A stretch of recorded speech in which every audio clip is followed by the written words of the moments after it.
So what's the difference? Blue-green algae, spirulina, um, chlorella, and there are differences and there's great similarities. So let's just cover this briefly.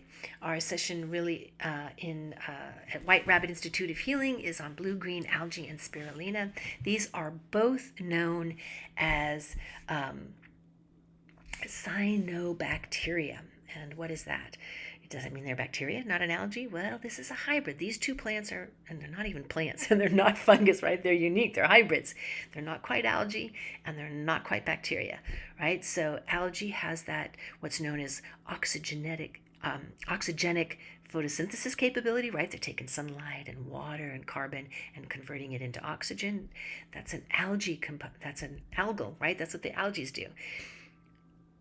Bacteria, they are these fabulous little one-cell critters that organisms that don't have an enclosed nucleus or any organelles. So blue-green algae, and specifically we're talking about Aphanizomenon flossaquas, just usually called floss aqua, and Spirulina anthrospira, either plantensis or maxima or fusiformis are going to be the kinds that are most commonly seen, right?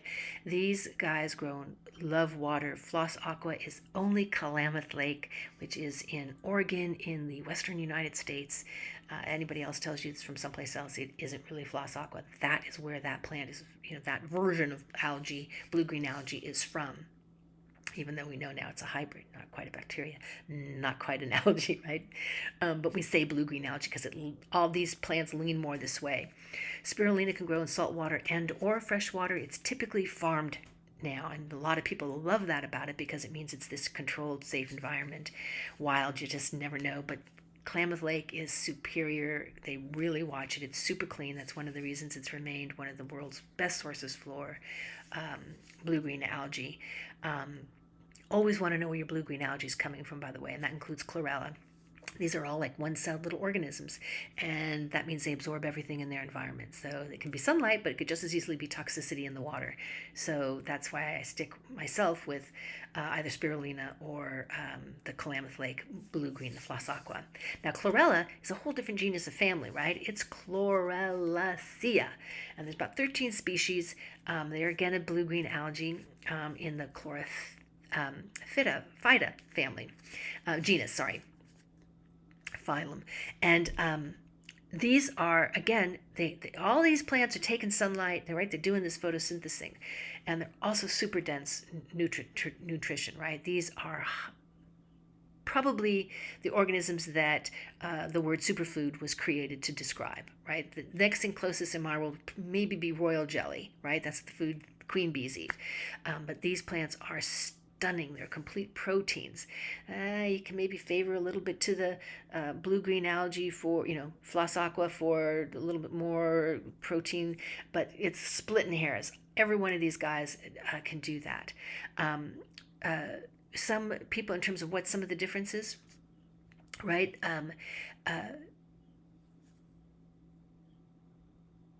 Blue-green algae, floss aqua, is considered to have maybe a little bit softer cell membrane, making it more digestible, say, than chlorella. Chlorella is kind of known to be a little tougher to digest, so a lot of people can't do chlorella. And a lot of people love it because it has that wild quality. It is harvested in the wild. Some people that in the wild, makes them edgy, and so they prefer the spirulina idea, or even chlorella that can be farmed, right? Spirulina is the next easiest to digest, and again, we are splitting some serious hairs here. Spirulina is up to 100 times larger than chlorella, right? Isn't that interesting? We're talking things that are so small to begin with, right?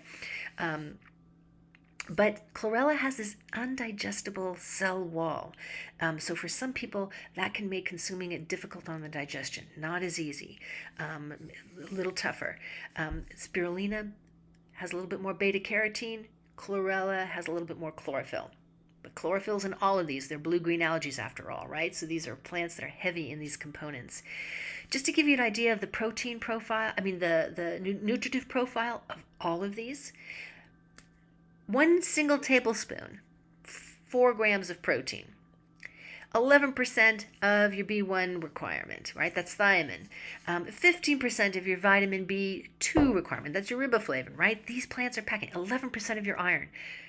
These plants contain more iron than spinach. Copper, 21%. That's another one of those trace minerals, really critical for making blood, right? It works together with iron, of which these plants are loaded in, and magnesium, which they're obviously loaded in. So there's great similarity here, but there are these nuances of difference. And I do recommend that you start small, start with a smaller dose, and work your way up so you can find the one that works best for you. And you know what? Your body won't lie. It'll tell you. Some people love them. They go back and forth. And some have very distinct preferences. And you can't go wrong. These are literally, they're superfoods. Get them in your diet, even if you're just sprinkling in a little bit. We go into a lot more about what these, especially the spirulina and the blue-green algae can do in our Healing Herb Health session on blue-green algae and spirulina. Visit the website, check out more about it, because honestly, these are extraordinary. These are your ancestors. This is what came out of the water millions of years ago and turned this planet into a breathing, oxygenated planet. You want this in your system. You want to be taking in good stuff and flourishing. Blue-green algae, spirulina, chlorella.